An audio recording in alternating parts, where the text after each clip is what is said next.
Chapitre 14. Une rencontre intéressante.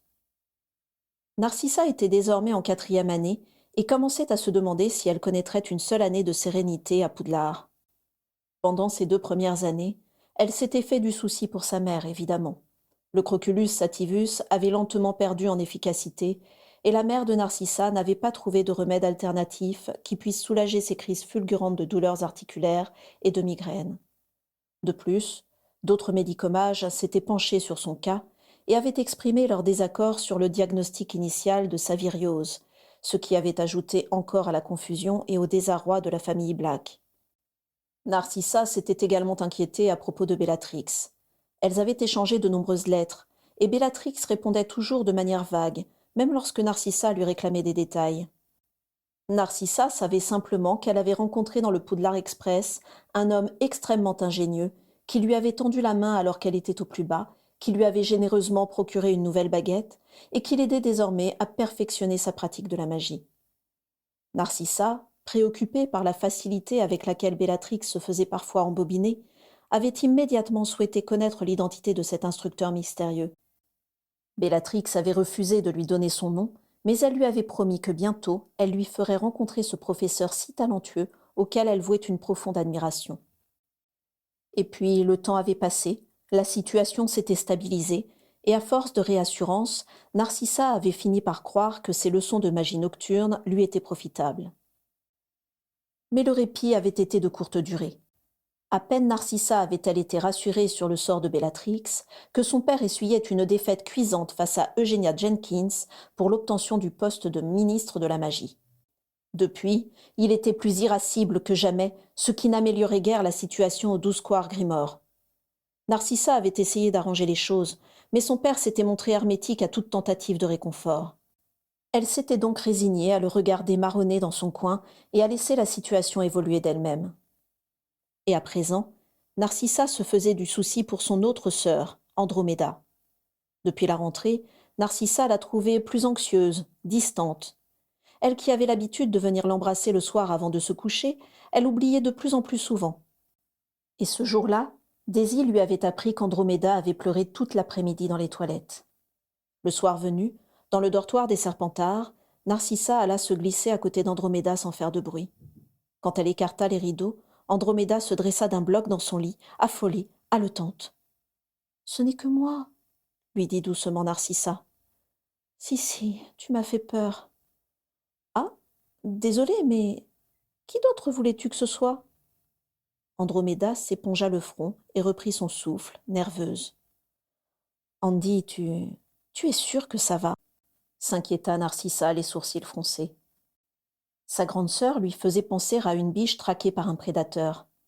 Quelques-unes de ses boucles brunes lui tombaient devant le visage et jetaient une ombre inquiétante sur ses traits délicats. Elle avait les bras croisés sur sa poitrine et était légèrement recroquevillée sur elle-même comme si elle voulait se protéger de quelque chose ou de quelqu'un. Narcissa ouvrit les rideaux un peu plus largement, se pencha vers l'avant et monta sur le matelas pour s'asseoir sur le lit à côté de sa sœur. « Dis-moi ce qui ne va pas, » lui dit Narcissa à voix basse. Androméda avait les yeux brillants et Narcissa se blottit un peu plus contre elle. Malgré l'inquiétude que celle-ci ressentait, elle fut immédiatement apaisée par le contact de la peau de sa sœur et par son parfum réconfortant. Au cours des dernières années, la complicité des deux sœurs n'avait rien perdu de son éclat. Elles passaient beaucoup de temps ensemble, avec Daisy, et venaient souvent chercher refuge dans les bras de l'autre, surtout quand leur mère n'allait pas bien. « Allez, dis-moi, » insista Narcissa. « Tu sais bien que tu peux tout me dire. » Androméda haussa les épaules et secoua la tête. « Non, c'est idiot, ce n'est rien. » « Daisy m'a dit que tu avais pleuré tout l'après-midi, » dit Narcissa. « Quelle qu'en soit la raison, je suis certaine que c'est loin d'être quelque chose d'idiot. » Après quelques secondes de silence, Androméda dit d'une voix étranglée. « Tu vois bien qui est Hector Crabbe ?»« Un des deux jumeaux ? Oui, évidemment. » Androméda lui raconta qu'à la rentrée, Hector Crabbe lui avait fait des avances répétées et que malgré les protestations d'Androméda, celui-ci continuait de la suivre partout en la regardant fixement. Androméda n'en pouvait plus. Elle en faisait même des cauchemars. « Andy, tu ne dois pas te laisser faire !» s'indigna Narcissa après l'avoir écoutée. « Je lui ai déjà demandé d'arrêter, » protesta Androméda. À chaque fois, il continue de me fixer en rigolant. Et ceux à qui j'en ai parlé trouvent que j'exagère. Eh bien, dans ce cas, il faut en parler au professeur Slughorn. Il punira Hector, j'en suis sûre. Chut, siffla quelqu'un dans le dortoir. Narcissa se retourna, excédée, et entr'ouvrit les rideaux du lit à baldaquin pour identifier la personne qui venait de les intimer au silence. Encore cette idiote de Carla, j'en suis sûre, chuchota-t-elle tout bas. Enfin, passons. Bon, écoute, il faut que demain tu ailles en parler à Slughorn, d'accord? Je t'accompagnerai. Androméda secoua la tête. Je lui en ai déjà parlé, avoua-t-elle. Ah, c'est bien. Et alors? Il s'en fiche.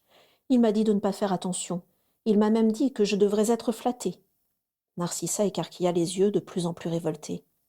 Si seulement Bellatrix était là, soupira-t-elle, elle aurait fait passer un mauvais quart d'heure à ce mufle de Hector Crabbe.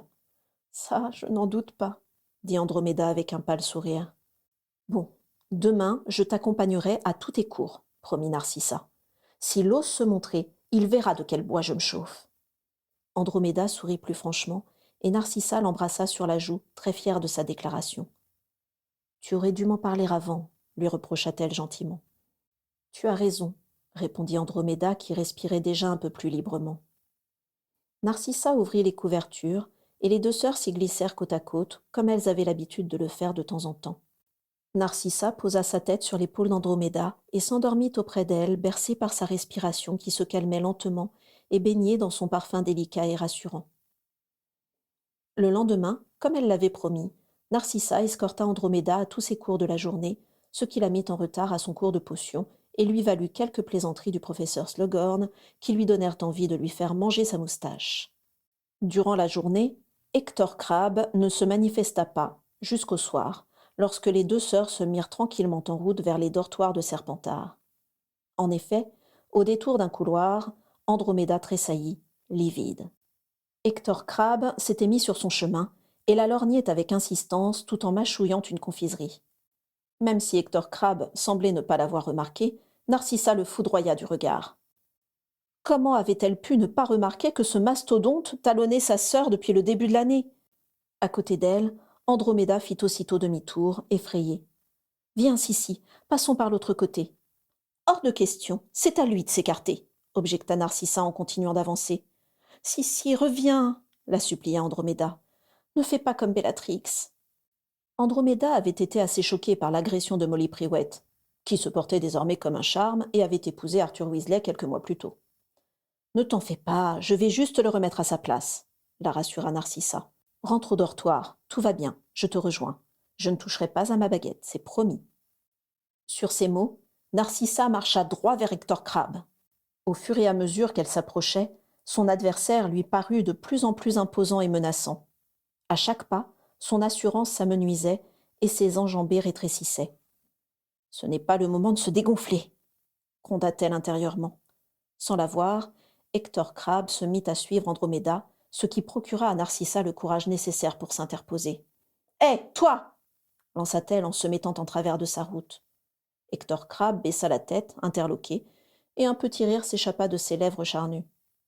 Narcissa était grande pour son âge, certes, mais le garçon la dépassait d'une bonne tête, et était large comme une armoire. Avec son nez épaté et ses yeux semblables à ceux d'une grenouille, semblables à ceux de son frère jumeau Rascus, il était encore plus repoussant de près.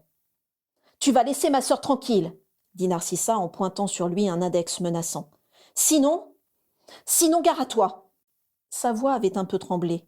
Narcissa n'avait absolument pas réfléchi au moyen d'éloigner ce lourdeau d'Androméda. La seule chose qu'elle savait, c'est qu'elle était terriblement en colère contre lui. Avant que Crabbe ne trouve de quoi répliquer, un garçon blond surgit à côté de lui et posa sa main sur son énorme épaule. Narcissa le reconnut immédiatement. Il s'agissait de Lucius Malfoy, le garçon qui dirigeait les deux crabes à la baguette.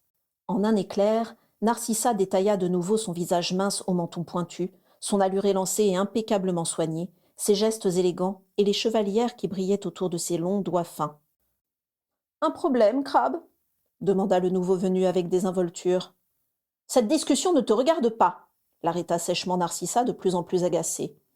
Lucius eut un petit sourire en coin, puis exhiba un insigne rutilant, épinglé sur sa veste brodée.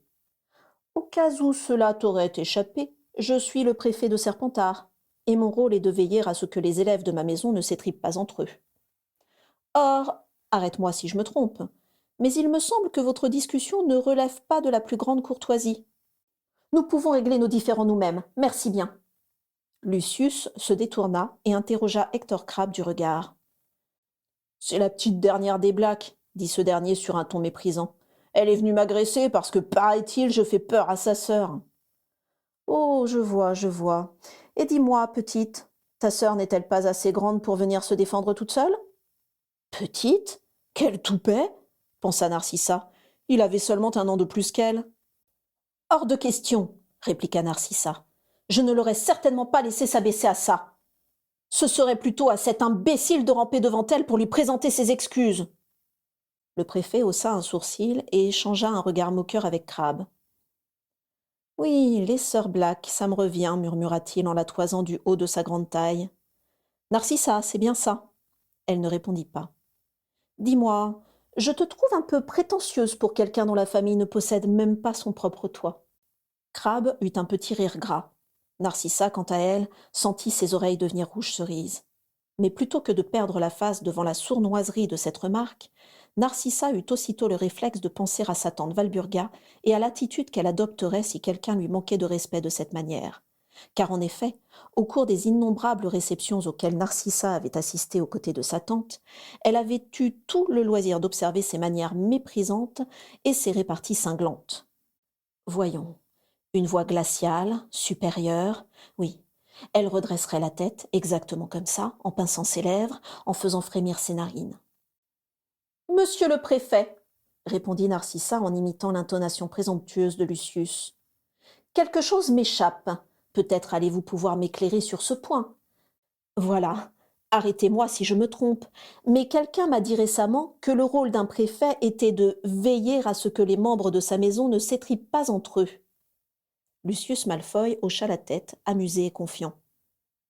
Mais dans ce cas, poursuivit Narcissa, à qui faut-il s'adresser si le préfet lui-même s'avère encore plus puéril que ses camarades et ne fait qu'envenimer les situations au lieu d'y remédier? À qui faut-il faire part de son incompétence? Au fur et à mesure qu'elle parlait, Narcissa se laissa emporter par sa propre colère. Et enfin, qui faut-il avertir que sa mère ne lui a visiblement pas appris à prêter aux filles le respect qu'on leur doit? Alors que Narcissa prononçait cette dernière phrase, le préfet ouvrit grand les yeux, déconcerté. Hector Crabbe fit une petite moue embarrassée en glissant un regard furtif vers Lucius, et Narcissa comprit qu'elle avait visé juste. Bien, continua-t-elle. J'ai l'impression que je vais devoir me débrouiller seule. Peut-être que le professeur Slughorn là-bas saura mieux me renseigner. Narcissa tourna les talons et s'éloigna rapidement sans cesser de fulminer. Au moment où elle allait bifurquer dans le couloir, elle entendit des pas pressés derrière elle et on l'arrêta en la retenant par le bras. « Attends une minute !» C'était Lucius Malfoy. Narcissa se retourna vers lui, le cœur battant à tout rompre, et soutint son regard qui était d'un gris singulièrement pâle. « J'ai bien peur qu'il y ait eu un léger malentendu, » dit-il de sa voix légèrement traînante. « Et j'en suis vraiment désolé. J'ai bien réfléchi, et finalement je suis ravi d'avoir fait ta connaissance. Nous sommes partis d'un mauvais élan, je crois, mais nous pouvons certainement arranger ça. » Narcissa essaya de masquer son étonnement et de conserver son attitude dédaigneuse. Hector Crabbe arriva en trottinant derrière son comparse, essoufflé et rougeaud. « Pour être honnête, j'en doute sérieusement, » répliqua froidement Narcissa. Lucius lui lâcha le bras et lui présenta sa main tendue. « Je m'appelle Lucius, Lucius Malfoy, mais on t'a sûrement déjà parlé de moi, pas vrai ?» Son sourire était redevenu confiant et moqueur. Narcissa regarda sa main et ses longs doigts ornés de chevalières. Quelqu'un dont la famille ne possède même pas son propre toit. Vraiment. Seulement pour me mettre en garde à propos d'un imbécile de préfet, mentit Narcissa. Écoute, si tu tiens tellement à arranger ça, assure-toi seulement que ton ami laisse ma sœur tranquille, d'accord? Vous savez, j'ai mieux à faire que de calmer les ardeurs d'un bulldog prépubère.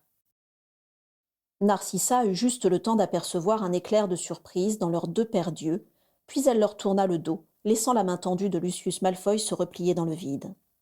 Et elle s'éloigna en serrant étroitement son livre de potions contre elle, afin que personne ne voie ses mains trembler. Non sans fierté, Elle entendit derrière elle les deux garçons échanger quelques mots. Qu'est-ce qui t'a pris, Lucius ronchonna Hector Crabbe. Je t'avais bien dit que c'était une vraie peste. Certes, certes. Mais je dois l'admettre, c'était une belle riposte, tu ne trouves pas? Le soir même, Narcissa fit à Daisy et Androméda le récit détaillé de sa rencontre avec Lucius Malfoy, en omettant volontairement le moment où il s'était moqué d'elle. L'histoire fit sensation auprès de sa sœur et de son amie d'enfance, qui étaient ravis d'entendre que Narcissa avait traité Hector Crabbe de bulldog prépubère dans un couloir bondé d'élèves. Malfoy n'est sûrement pas habitué à ce genre de contre-attaque, supposa Daisy quand Narcissa eut terminé. Ça a dû lui faire tout drôle. Oui, il voulait sûrement te faire du charme pour te dissuader de raconter l'histoire à tout le monde, renchérit Androméda. Narcissa se surprit à espérer furtivement que ce changement d'attitude avait une autre explication, mais se laissa vite emporter par l'enthousiasme de Daisy et d'Androméda. Au moins, il se souviendra de toi, conclut joyeusement Daisy. Et cette prédiction plut beaucoup à Narcissa, bien plus qu'elle ne voulait l'admettre. Le lendemain soir, Androméda vint voir sa petite sœur, de nouveau rayonnante. J'ai croisé Hector Crabbe tout à l'heure, raconta Androméda. Alors, quand il m'a vu, il s'est enfui en courant. Narcissa rit joyeusement à l'idée d'avoir pu impressionner ce malotru. Tu es trop forte, la félicita Androméda en l'embrassant sur la joue. Merci pour tout. Je t'en prie. Narcissa essayait de rester modeste, mais en réalité, elle était extrêmement fière d'elle.